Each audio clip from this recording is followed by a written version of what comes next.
back here on HQ. We have another exciting ranked-unranked all-SEC matchup for Week 5 in college football. Number 17, Alabama, taking on number 5, Georgia. So Bama, we remember, beat Georgia 41-34 at home last season and then moved to number 1 in the AP poll following that win. Although Bama has dominated the matchup over the last 10 meetings, we know that Georgia is pretty darn good at home. And the last loss for the Dawgs at home came in 2019 against South Carolina. But still, it feels like Georgia just can't get past Alabama, historically speaking. UGA 1-6 versus Bama since 2017 and 99-8 versus all other teams. That's just a whole lot of numbers that I'm throwing out there to tell you the lore and the storylines. And we have the guys here. We have Bud Elliott in studio and Chip Patterson to really break down this SEC matchup. Georgia, looking for some revenge here, Bud. What is different about this Georgia team this season versus last season to make you think they might just do it? Jacqueline, I think the biggest difference for the Georgia team this year is what they have at the skill positions. Last year, they were throwing a lot of balls, like 11 targets to Arian Smith, in that Georgia Tech game. They had so many receivers and suspensions injuries and suspensions last year at receiver. This year, they go out, Colby Young's back, right? They go out and get Branch from USC. Those guys can scoot, and their weapons just look so much better this year. Okay. Yeah, I look at this, and I know that Kirby Smart and Glenn Schumann and this defensive staff are furious about the way that game went last year. They went and spotted Alabama a couple touchdowns right out the gate. Now, credit to Kalen DeBoer and the Alabama offense because they threw him some curveballs, right? They showed him some stuff with Jalen Milroe that they had not seen before. But Georgia storming all the way back in that game, but then letting it go on that big play to Ryan Williams at the end. I just think that we are going to see a real revenge angle that starts at the head coach and with the coaching staff because they know that they played better for the most part after they made those adjustments. It was just a couple of coverage busts right at the end of the game that led to Alabama being able to hold on for a win. So I think Georgia's preparation heading in will be much better and different. And I think that for Georgia, they just know that they were the better team last year. They just didn't start on the right foot. That is going to be so important in this game, making sure that they don't spot Alabama those early touchdowns. Yeah, we always love the revenge game factor. Just makes it a little bit more spicy. Want to talk about Gunnar Stockton because he's coming off a great performance against Tennessee. 74% completion percentage, 304 passing yards, 2 touchdowns, 1 rushing touchdown. Chip, how does he build upon that against yet another quality SEC opponent?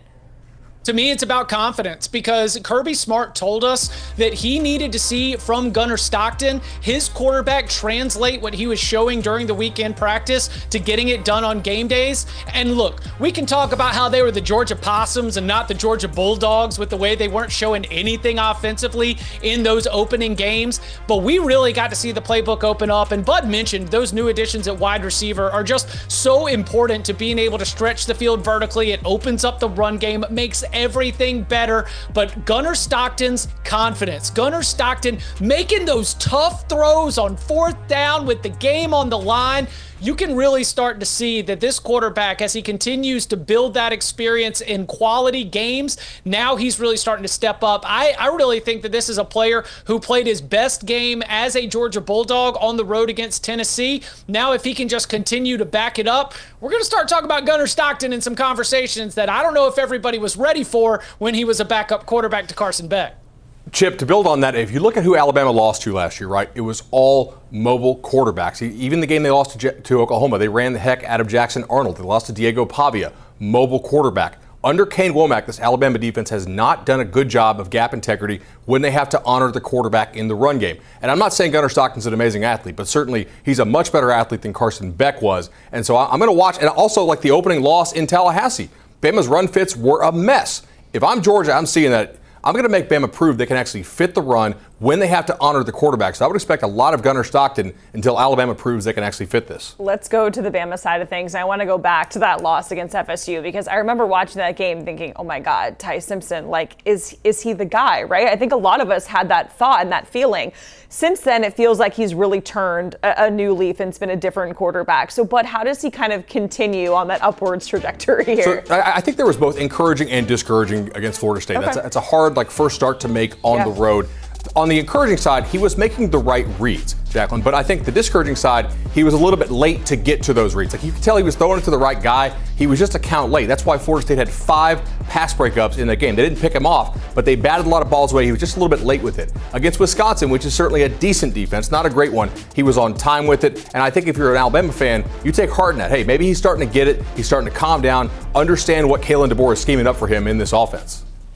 Yeah, this is an Alabama offense that sets up their skill position players to be able to make yards after the catch. And that's why what Bud was mentioning about the timing was just so important, because as you saw on the graphic earlier, with just two incompletions, like less than 5 incompletions since they got that loss to Florida State, meant Ty Simpson needs to be a point guard. Ty Simpson needs to be Steve Nash, Jason Kidd. He needs to set up Jeremy Bernard. He needs to set up Ryan Williams. He needs to set up Isaiah Horton, because these players are all athletes that out in open space can turn a 6-yard gain into a 60-yard touchdown. And so for him to be able to settle in, I think that Kalen DeBoer, offensive coordinator Ryan Grubb, and the rest of that staff, they are going to be able to find man-to-man opportunities in this game. They are going to be able to set up Ty Simpson for success.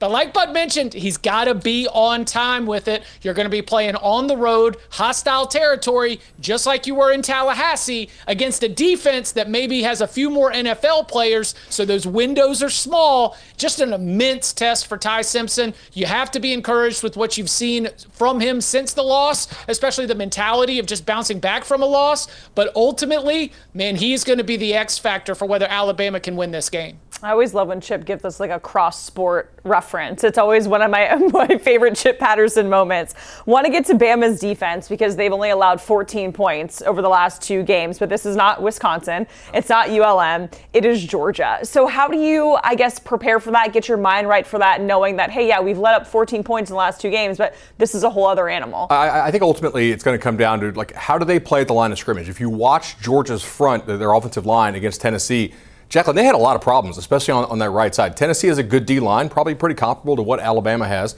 and they gave Georgia a lot of problems. Now, playing at home, between the hedges, a little more comfortable, I'd have to imagine. So it'll be up to Alabama to see if they can actually get that pass rush without having to blitz, too much against Georgia. But I actually do like Alabama's back 7 quite a bit. So I think they match up with these improved Georgia skill players better than most teams in the SEC would. Okay. Yeah, Alabama's been mixing and matching some pieces. They've had some injury issues along the defensive line that have sort of forced their hand there. But I like what Bud said there about the back 7, because that group's going to be tested. And it is definitely going to be tested more than you had to do against Wisconsin and against ULM. And so, can they be able to answer the call? Can Womack be able to set them up so that they aren't giving up those explosive plays? Because there was a time, just about this time last year, when Alabama's secondary was a little bit green, a little bit inexperienced, and that was how Georgia got back into this game. They stopped trying to run the football, and they said, let's just pick on this secondary. Now, everybody around Alabama has talked about the development and the way that group has grown up, but boy, they're going to have to prove it, because as we mentioned, Zachariah Branch and Colby Young have given the Bulldogs a very different outlook in terms of the passing attack. All right, guys, we're going to put you on the spot. We need a game prediction. Chip, I will let you do the honors first. I think that good offense beats good defense again, just like last year, just like we saw in the Tennessee game. I think it's a little high scoring, gets a little sideways, but give me the Dogs getting a win that they want oh so badly. Georgia 37, Alabama 31. Chip, similar pick here. I'm going to go Georgia 30-27 over Alabama. I just think between the hedges, they're a different team. Okay. So the guys are rolling with Georgia to get their revenge against Alabama. It is all going down on Saturday at 7:30 Eastern. Bud, Chip, we certainly appreciate it. CBS Sports, by the way, we got you covered on multiple platforms all college football season long. Make sure you check out our college football YouTube channel.